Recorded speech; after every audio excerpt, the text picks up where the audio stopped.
Okay, let's go ahead and get started. I hope all of you had some of that wonderful dinner. What a great surprise to have something other than cold cuts for nourishment. So this was, yeah. And so if this is how you serve food every Thursday in City Hall, I'd be happy to just come here every Thursday. Yeah, no, we can. You guys saw me in their slate when I was writing too. Yeah. And is that not the budget? Thursday night dinners? I didn't see that.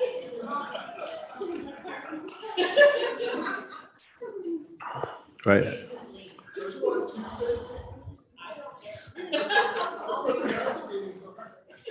Well, it could be an alternative to the staff compensation, just to be feeding everybody.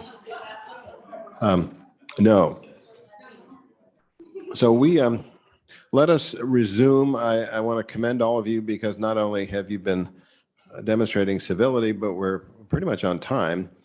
And with our final exercise, which is where we're going to review and then prioritize the priorities, which is not easy to say 5 times fast, but we're going to prioritize the priorities and we're going to move forward with that. But there's a possibility we may not need a full 2 hours to do that. So I know some of you are upset by the idea of leaving prior to 7. And so I apologize ahead of time if that happens. We'll just have to kind of deal with that. Maybe there's leftover food for those of you who are upset about concluding early. So what I'm going to do is, and again, I thank you to Tiffany for consolidating the list into one sheet. And so, and these are council priorities. These do not include the staff priorities. That doesn't mean you won't see staff priorities in the budget, but you've heard them and you'll discuss them further. And so there are 12 items listed. I'll simply read them to remind you of how we got there. One is a nuisance vehicle ordinance to deal with the fact that there are vehicles that are in places that they shouldn't be and how we might do a better job as a city to deal with that. Number 2 is crosswalks, not just on McNeil, but issues related to crosswalks, standards, when they're justified, warranted, and so forth, and how they can be managed so that they are safe. Truck traffic, growth-related issue of the trucks that serve your industrial base, not just Amazon, but the others, where they go, where they're not supposed to go, and how best to address the issue of keeping trucks out of residential areas. The community center, this is your older community center that desperately needs to be improved for perhaps $1.5 million or more dollars, and how to do that to move forward with that as an important city project. 5th is the public safety technology innovations, which deals with not just police, but other components of public safety in terms of using technology that might forestall the need for new staff in some cases, but would allow the community to be safer with the use of up-to-date technology. Next is historic preservation, which is a reflection on the history, even if DuPont is perceived as a new community by some because of the planned growth, but the history that is in DuPont, how to capture that, how to respect that, and how to have that reflect for your residents to appreciate where all this started. And as Ron said, you can dispel your neighboring town of Steilacoom's claim that they're the oldest town in the state of Washington. And so you can put up an even bigger sign to say that you are older than Steilacoom. Smart growth is a broad category that deals with not just truck traffic, but how you blend your industrial development with economic development overall, with residential development, and how you make the growth move forward in a balanced way that meets the needs of residents and grows the city at the same time. Business retention is for existing businesses, especially along Wilmington or what I call your downtown, how to make sure that they're supported and thriving and doing well, especially during difficult times, but how to make sure that the city has a great relationship, not just with the big industrial warehouse companies, but with the small businesses as well.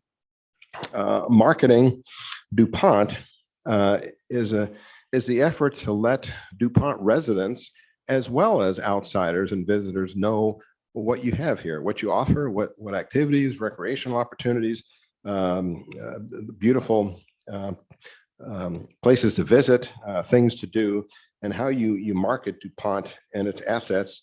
And again, this includes communicating with your residents in different ways because of different needs to receive information from the city, with social media as well as traditional newsletters, but how to have a communications program that will market DuPont's assets.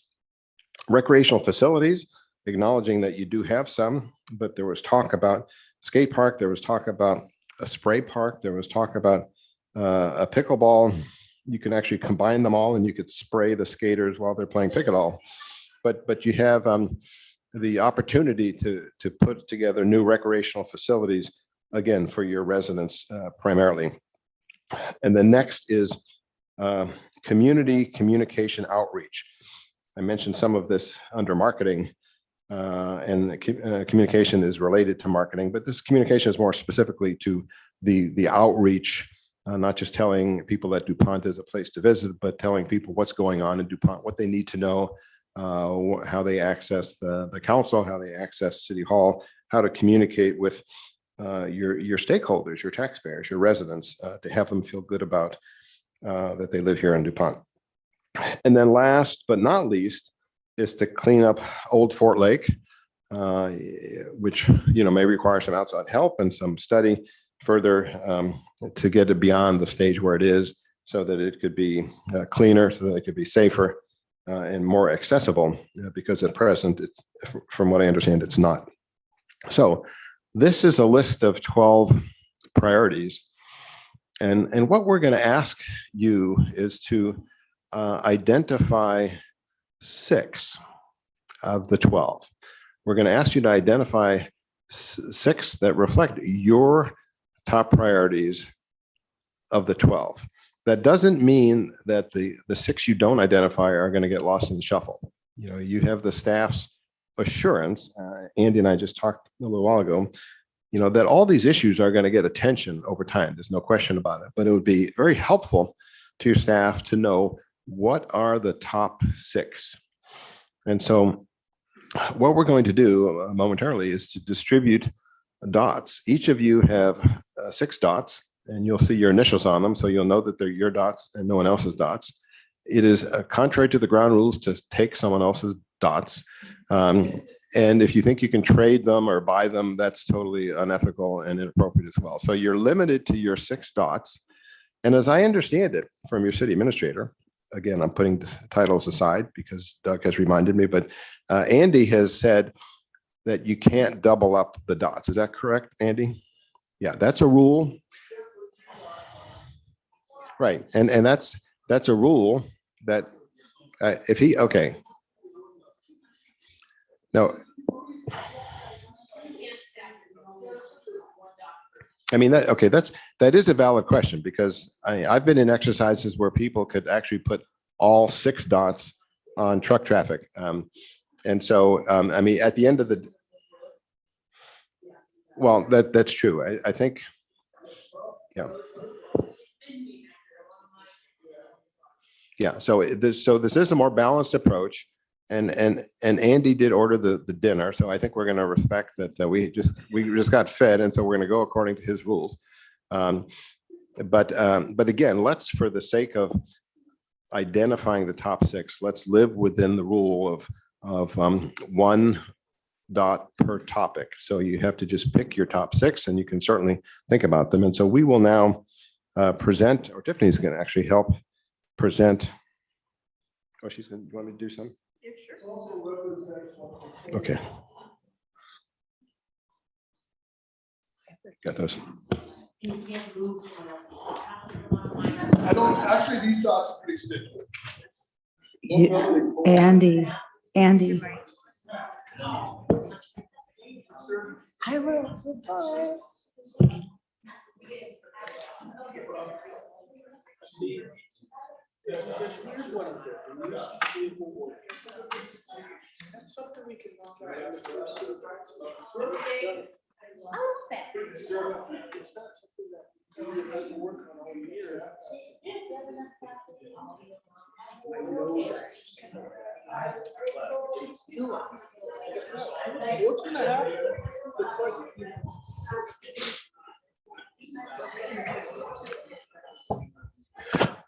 Okay, once more, each of the elected city council members have 6 dots. And so you're aware of the list, so you can certainly think about it a little while. But at some point, before the evening's over, since we really would like to not stay here till 9 o'clock, at some point soon, please come up and place your dots, again, 1 per topic, and then we'll summarize what we've learned from that. Thank you.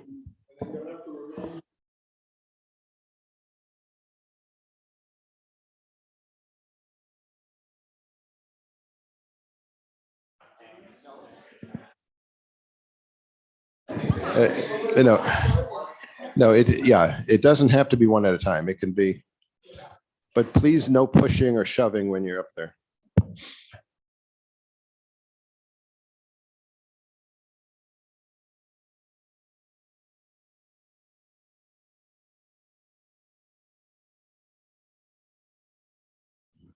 Do, do, do, do, do, do, do. Do, do, do, do, do. Do, do, do, do, do, do, do. Oh, good. These are hard to get off though.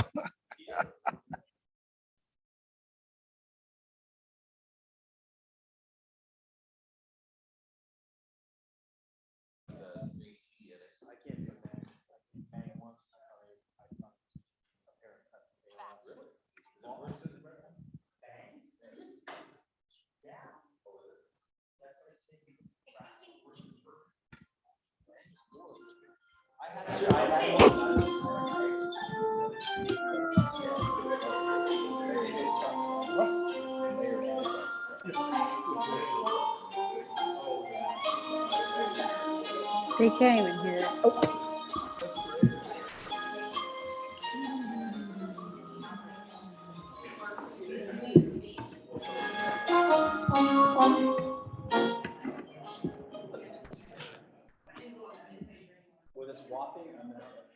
One mic's not enough. It did. This one's better.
Okay, we're going to recap. Thank you all for following the instructions and for exercising such civility during this exercise. And once again, the purpose is to identify the 6 top priorities, knowing that others will certainly be addressed over time. And so far and away, the highest vote getter is smart growth, which captures, I think, a lot of things, including truck traffic, but which it got no votes, but smart growth is number 1. And then receiving 6 dots would be crosswalks, and would be historic preservation, and would be recreational facilities in school, including skate park, pickleball, spray park, and the others. So those were close to the top priorities. And then also within the top 6 is the community center improvements, and then clean up Old Fort Lake. So again, the top 6, I guess it doesn't matter what order they're in. The top 6 are crosswalks, community center improvements, historic preservation, smart growth, recreational facilities, and clean up Old Fort Lake. And so we have this recorded, and Tiffany will help us make sure we put the top 6 in order. And so what this has accomplished is to give your staff a subjective view as to what the council as a whole feels is most important. And that doesn't mean each individual council member may have priorities, and those priorities are certainly important. But to have the sense of the council as a whole is what is unique about this form of government, because it is the council as a whole that makes the policy. So between the mayor and the full council, this gives you, and of course the mayor did participate, and so the mayor and council participated in this exercise of the top 6.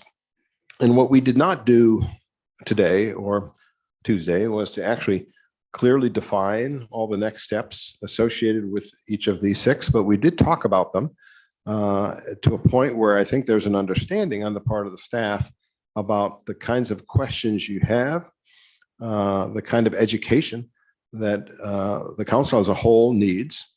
The fact that 5 of you are fairly new or perhaps brand new is something to acknowledge in a very positive way, that you are newly elected, but you also have the burden of coming up to speed and understanding what is going on these 6 issues and what the options are for moving forward. So there's some work ahead for all of you as policymakers with the support of your staff in preparation for your 23-24 budget, but there's work ahead to kind of flesh out what these issues are.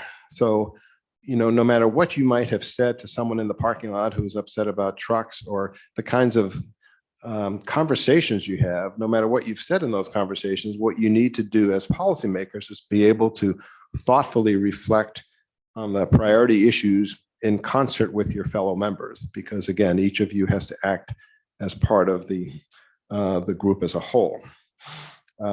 So I think you've accomplished something significant here, and you've also heard a presentation by the staff.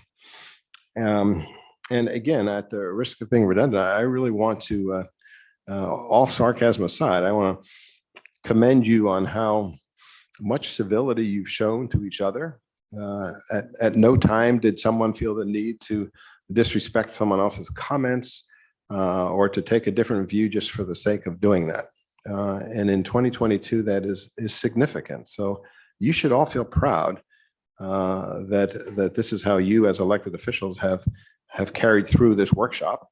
And as far as the staff perspective, having been a staff member for a lot of years with a lot of councils, I think it's incredible how much support council members have shown to the staff and the respect that plays out both ways. So you all have a class act going on here. So I commend you for that.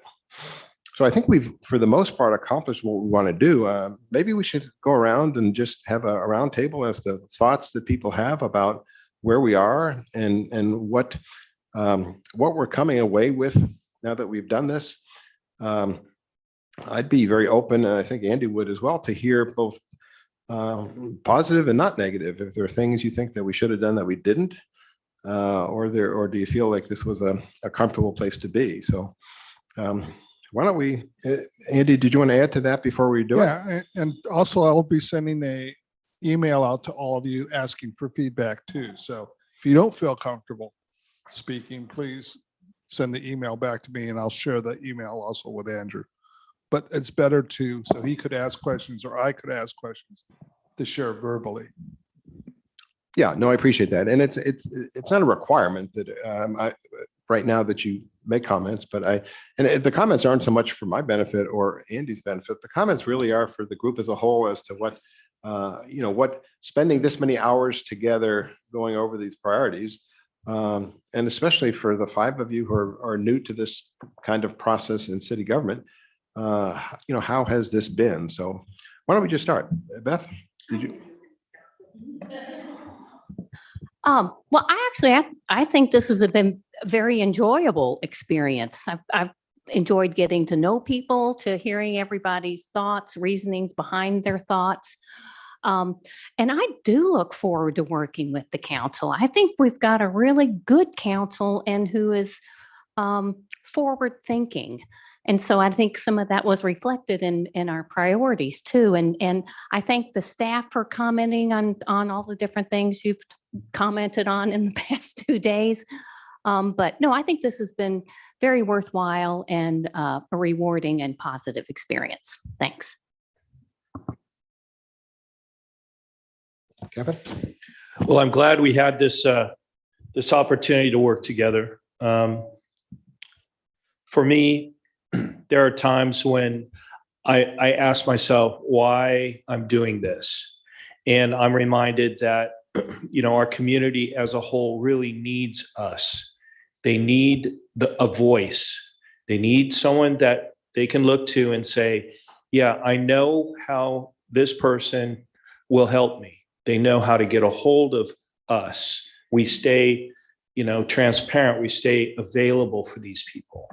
And so the only comments I would make are, and I had this comment with one of the other council members recently, is that our community as a large doesn't always agree on the same things, but we as elected officials are kind of tasked with being leaders. So I believe that we should be the positive message for our community. And when we see this sort of divisive rhetoric, that we do our best to support each other, because we're all on the council, we're all working together, and we don't, it serves us better if we work as a cohesive team rather than, working against each other in the outlying areas. But I am really thrilled with this meeting and the ideas that were presented. So thank you very much. Thank you, Kevin. Penny? Well, this has been a very enjoyable strategic planning session. I've enjoyed getting to know and more about each one of you, your feelings and where you're coming from. And I think that we all have the city's best interest at heart. And that's the most important thing. And meeting with citizens, talking with citizens, it's very important to be open, to communicate with citizens, and let them tell you what they're thinking, and then just be very I don't know if I want to say diplomatic, but just try to get on their level, understand what they're saying, and communicate really what's coming out of City Hall and where the council is going. So anyway, I think it's going to be good going forward.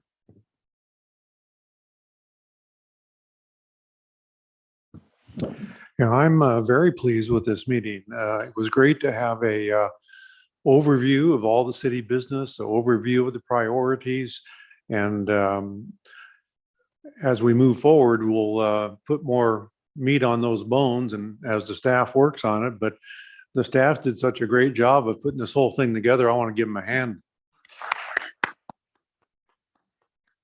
Thank you, staff. I concur with everything said. I think it was a great meeting. It was great working with not only my fellow council members, but with all the staff and getting to know a lot of the staff better and having a chance to talk to some of you individually. It was great. Thanks much. And Andrew, thanks for facilitating in such a positive way.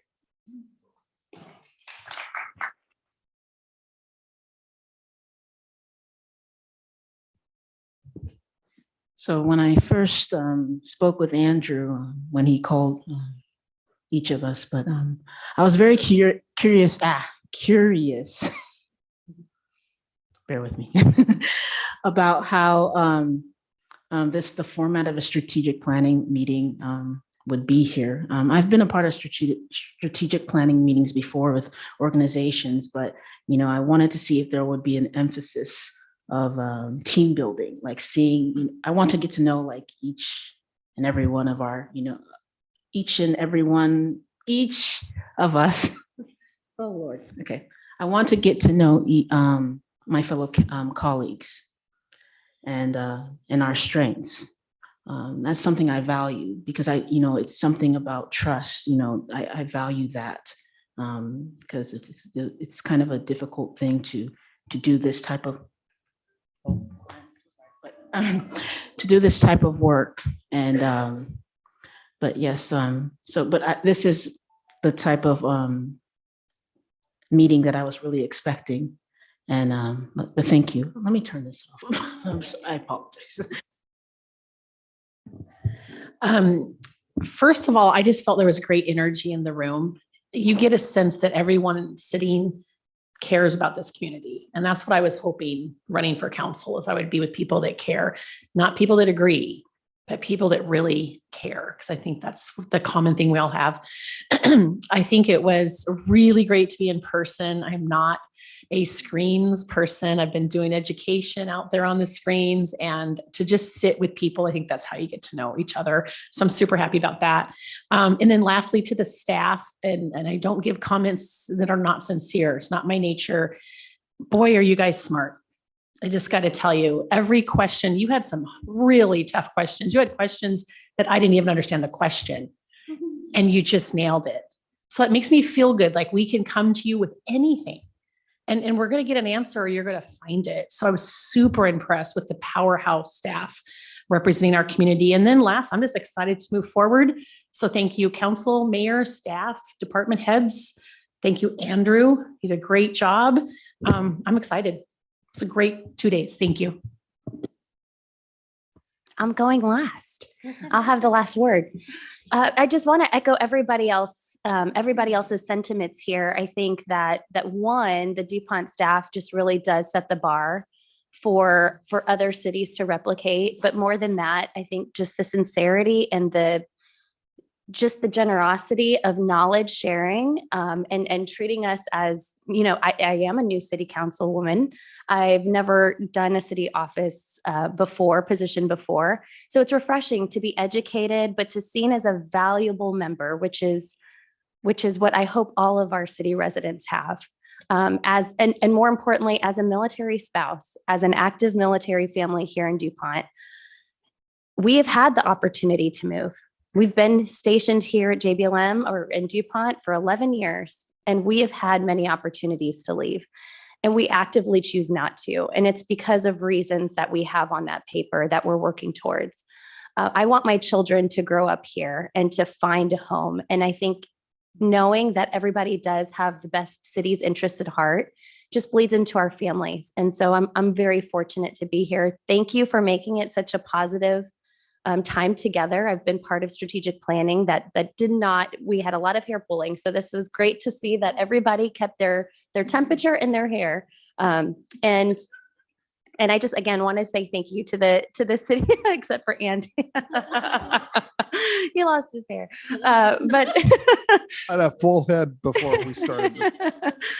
But again, just thank you to the staff. Thank you to the other city council members. I think we've got a lot of work cut out for us, but I think every one of us is excited to do the hard work. We're not afraid to roll up our sleeves. And I think leaving here just makes me wanted to get to work. So thank you all again for this. I didn't know if Mama had finished. Yeah, no, Mamadou, were you, your phone, I think, cut you off. Were you wanting to say something else? No, I'm completely done. Thank Okay. you. Okay. I just want to reflect on what the eight of you have said without going one by one, but one of you talked about divisive rhetoric and the need to be unified in your message as leaders. And I believe that is so vital and so important. And I have lived through, I won't say which cities would be inappropriate, but to have members of the council be so anti-city where they would look for ways to say something negative about the staff or about fellow members. And so it just played out as somewhat of a circus to the public who watched the meetings. And when there was a bond issue that was with two council members actively opposing what the city had put on the ballot, it just, it's just a recipe for total disaster or non-action. And it's just so frustrating. And so for you to understand the importance, not of agreeing on everything, but working together in a unified manner so that your citizens can have confidence in their city, instead of finding fault, so the citizens will listen to you because you have found fault in about the city. Or in case of when I started a certain job as a city manager, I was the week before I started, a council member met with me for coffee and said, "Well, you do know this city is corrupt." And I thought, wow, I thought those were words that were set aside for Chicago or Hoboken, New Jersey, but no, they were saying the city is corrupt. In other words, the government is corrupt, and so that kind of speaks for itself. And so when you have that, it's hard to maneuver forward. So you, though, are in a whole different universe. You are in a place where you understand what your citizens want to see happen. And I just, again, having lived through a lot of different things, I'm just very impressed with that. I love that the staff and the mayor and council have come together. I've been to retreats. I've actually been part of retreats where the expectation was that the staff kind of sat behind, either in the audience or against the wall, that the staff was there if somebody had a question for them, but they weren't really participating. When I walked in the room Tuesday, and Andy had it set up so that that staff was actually interspersed, so that there wasn't like a staff wing, but you were interspersed. I thought, well, this is an opportunity for staff to get to know the new members and vice versa. And it just makes a real difference, because your staff are men and women of who deserve respect. They're doing a job, and even though you as elected officials are going to be addressed in a certain way at meetings, you all need to show that respect for each other, and you've demonstrated that to me so clearly that I'm very impressed. And the last comment I make before I cough myself to death is trust was mentioned, and I after 44 years in local government positions of respect, I've just learned that trust is key. That when there is trust, almost anything can be done. When there's not trust, nothing will get done. And I just believe that more strongly today than I did 5 or 10 years ago. And so to me, that's the foundation. And when I leave here and drive home to the historic town of Stillwater, coming off to check out the sign and make sure the mayor hasn't removed it. But when I leave here this evening, I will come away feeling like this is a group that understands trust. And I think is a really big deal. So I thank you. I thank you for working together. I thank you for inviting me to be a part of it. I hope I've contributed some small thing to helping this be a good meeting. And Andy was gracious enough to invite me here in the first place. And I just appreciate that. So that's my conclusion. And I apologize again. I think we're not going to get you out of here at 7, but We can keep talking, I guess. First of all, I think the trust really started in all this whole group was when we had the mayor election, because the mayor didn't know what he was getting into. He didn't know any of us, and he began trusting the staff. And I think he hasn't regretted it yet. I didn't know about COVID either at that time. That's true too. Well, you know, that was a plot by the staff. That was a actually, plus, so I huh? just want you to know. So, but I think it really started from him with the trust, because I know some of the council members trust him quite a bit. So, and I think that was the important aspect to make the city come together, you know. I'm sorry that I'm so introverted that I don't like to speak. So I just want to apologize for that. But, you know, we have a great staff here, and I'm looking forward to the future here in DuPont. We have your priorities, and we'll get to all of them. The question is, how long does it take to get to some of them? But we know which is the top priorities, but if there's some easy, low hanging fruit and we can get it done, then we'll go ahead and get it done at that point in time. But some of them is going to take some time. Well, smart growth is going to be probably our comprehensive plan. So don't expect to have it by the end of the year, please. But thank you very much all for a pleasant, you know, I didn't know what we were going to get into, to be quite honest. And I told the staff, and after the first day, it seemed like it was going to go well. This was great. So Well, it's 5:50 and I want to thank everyone for your excellent participation. Council members, staff, Andrew, everyone, thank you very much.